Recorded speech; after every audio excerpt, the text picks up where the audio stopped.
Good afternoon, good morning, good evening, Mystery Baker here. I'm going to make a traditional British English Victoria sponge slash sandwich, whatever you want to call it. But it's a traditional recipe going back to Queen Victoria herself. And as I say, if it's good enough for royalty, it's good enough for us. So what I'm starting off with is some butter or margarine and some caster sugar, and there's 10 ounces of each. In fact, I'll put the full recipe below and it will detail grams or ounces depending on what metric you're using. Okay, so with the Victoria sponge, it's the creaming method.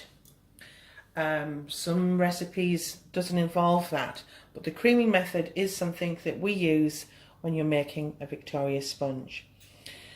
The sponge is light and it's really tasty. It's beautiful, actually. It's one of my favourites and I use it all the time. Now, my version, everything is going to be the same. The ingredients to the point of perfection. I'll follow it to the T, but my method is slightly different to the traditional, and that's because I like consistent results, and I've tweaked and played with different variations, and I've come up with my own method, and it works every time, and that's why I would recommend using this method, because it's not the easiest sponge to make, believe me. Okay, so saying that, this is going to be perfect for the beginner, perfect for the advanced baker. If you're into, English, British cookery and baking, then this is where you need to be. Okay, so what I'm going to do is I'm going to cream my butter or margarine and caster sugar. There's 10 ounces of each, as I've said, and I'm going to cream those two together. Now, this is a little bit of info for the beginner. The creaming method has to be done correctly. If you don't get this part right, the whole cake falls apart, as in the whole cake method. It just won't work. It'll either flop or it won't rise, etc, etc. This part of the Victoria sponge is imperative, so watch closely. I'm going to cream this. I'm going to do it for a couple of minutes and I'll come back and show you what it looks like. Okay, I'll be right back.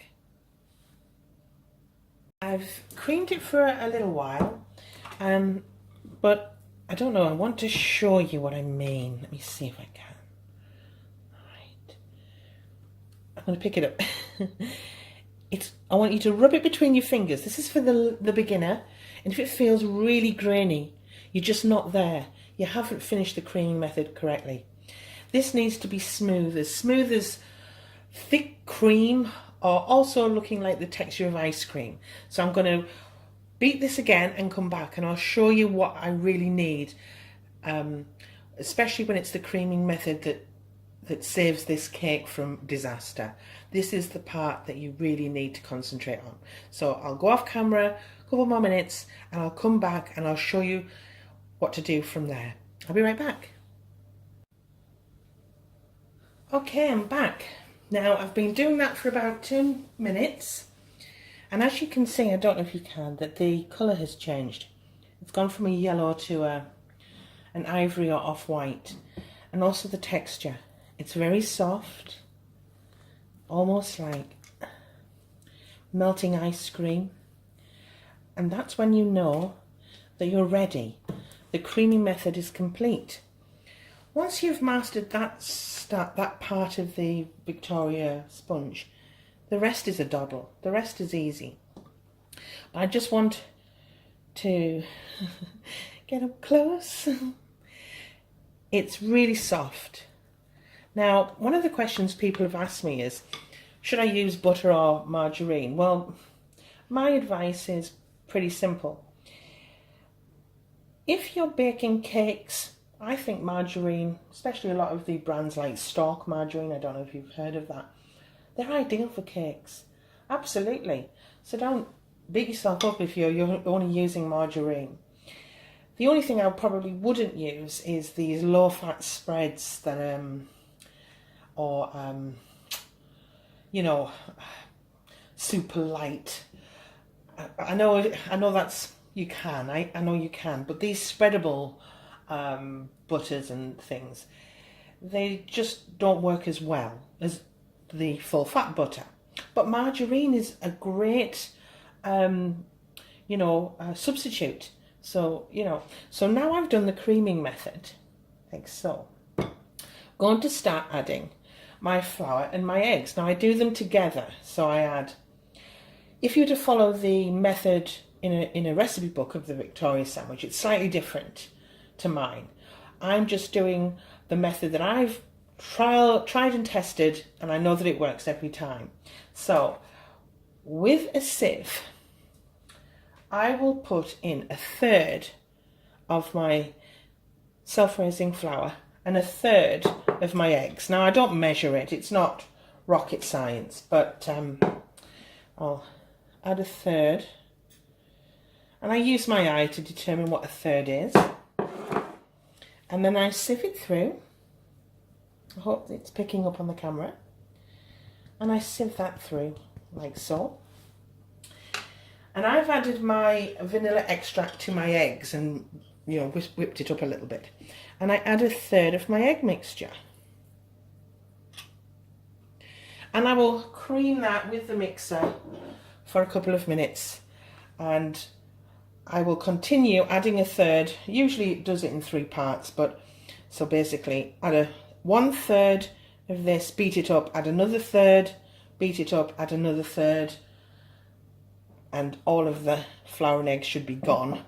Beat it up and then you're ready. So instead of boring you, I'm going to do those 3 stages off camera, and I'll be right back. Okay, I've basically beat the flour and the egg mixture together in 3 parts, and that's complete, as you can see. Another little thing, if you're wanting the Victoria sponge to be authentic, don't put lots of vanilla extract. Less is more. You want to bring out the beauty of the sponge. So I only recommend 1/2 teaspoon at the most for this entire batch. Okay, so now we're ready to place into the pans. Okay, so I hope, if it's not in, I'm sorry. So I split into 2. So I start by just guessing. It is just guessing, Don't beat yourself up if you get it totally wrong. But we start by, I'll bring this over so that you can see better. We start by pressing down the sponge, rocking the spoon backwards and forwards in the center and pushing out to the sides. Okay.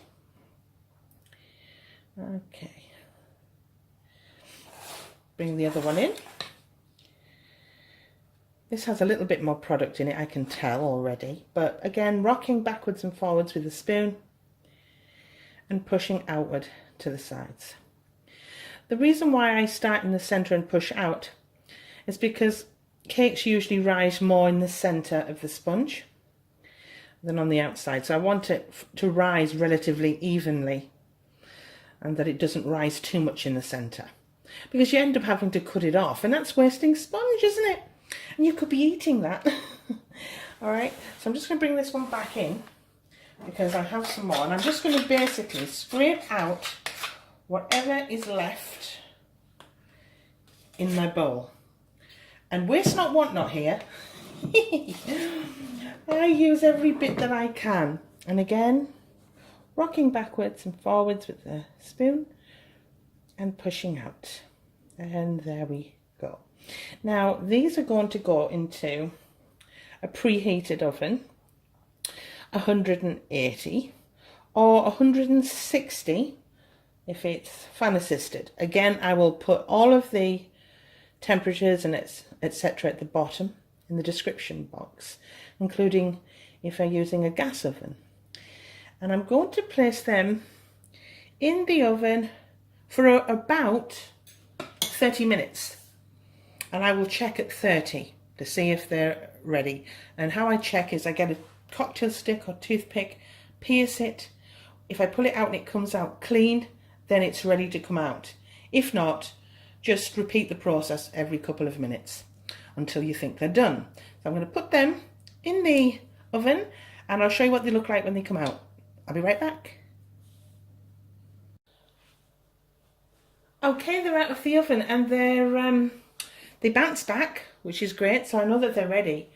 What I'm going to do now is I'm going to set them aside and let them cool for 10 minutes before I remove them from their cake tin or the cake pan. And then I'll let them to cool naturally. Once they're totally cool, I will wrap them in cling film and I'll place them in the fridge overnight. I'm going to, well, let's be honest, traditionally you would fill with fresh cream and strawberries, or strawberry jam, or both.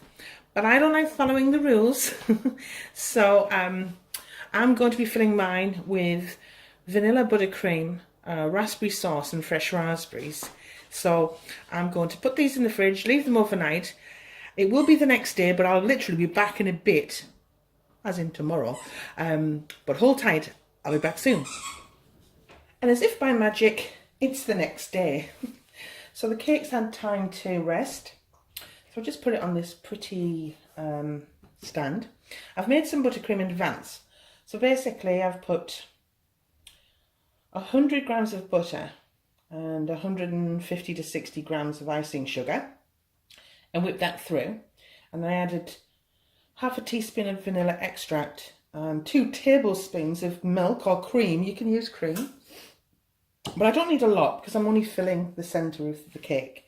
So that should do. Okay. And I've also made my own raspberry sauce. Traditionally, you use strawberries. But I like to break the rules. And strawberries aren't actually in season at the moment. And I like to use seasonal fruits. So raspberries are in and they're at their best. So I'm using raspberries. So what I'm going to do is I'm going to fill the cake. So lift the top off. Okay. A few little crumbs there. Won't hurt. And let me get this into shot. Oh, got some crumbs. I'll just rub them off with my brush. It's just off the other half of the cake. This is a rustic cake. There's no frills with this. It's just simple baking, home baking at its best. So I'm going to add my strawberry sauce. You can use, raspberry sauce. You can use strawberry jam, raspberry jam. And I'm being quite liberal because, well, let's be honest, it's quite a thick piece of cake, so we want to keep it as moist as we can. And these raspberries have added a little bit of icing sugar to them just to take away some of the tartness, but not too much, because I like where the bitterness cuts through the sweetness of the cake. It really works. It really does. I promise you it does. So that's that. If it tips up, who cares? Who cares? So that's it. Looking good, guys. Looking good. Now, with the other half, I'll move that out of the way. Alright. Okay. I'm going to bring in the other section. And I'm going to tip it on its tummy. Okay. Because it's the tummy that needs the cream. Now, I've took a little bit of the top off, but not all of it. And that was mainly just to level it out. So with my cream, I'm Here's my cream. Yes, here we go. I'm going to pop that on there,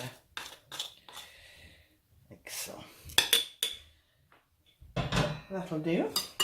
That'll cock-a-doodle do. Now, I sometimes use a turntable if I'm making a birthday cake, but this is just a homemade cake for the family. So with my flat knife, palette knife, I'm just pushing the cream evenly around the cake. Now, this is a little bit of a note to you, and I'll just turn the board.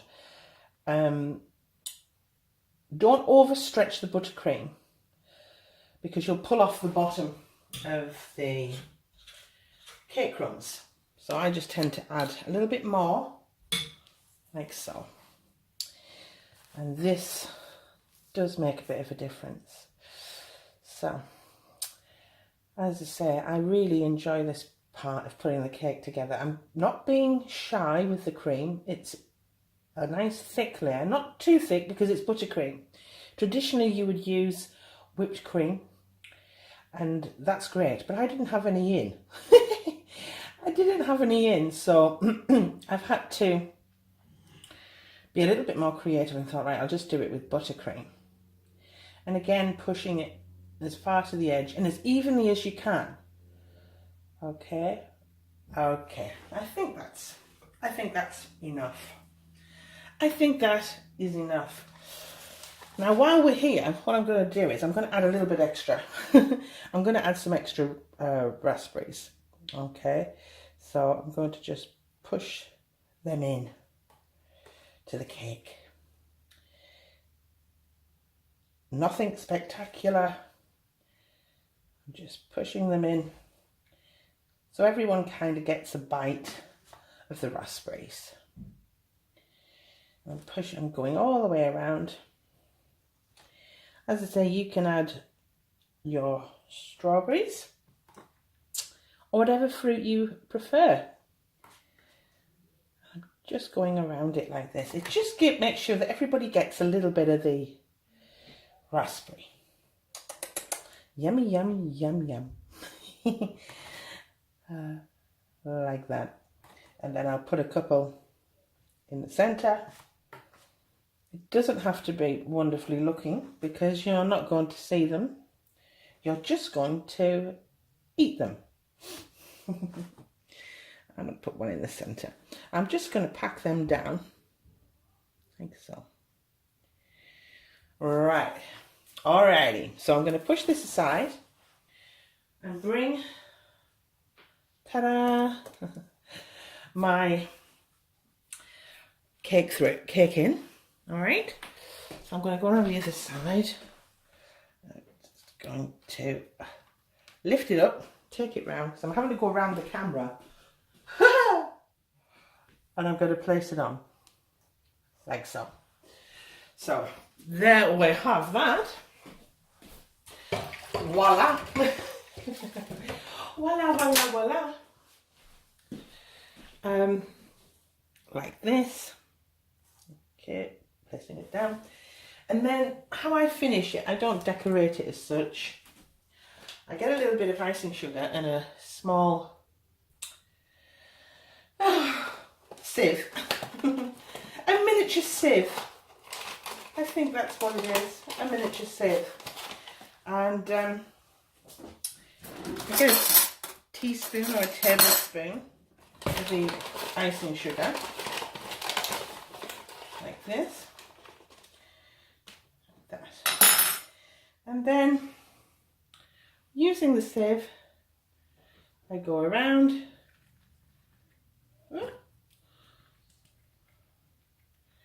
and I sprinkle my icing sugar on, like so. Yeah, I hope it's showing up.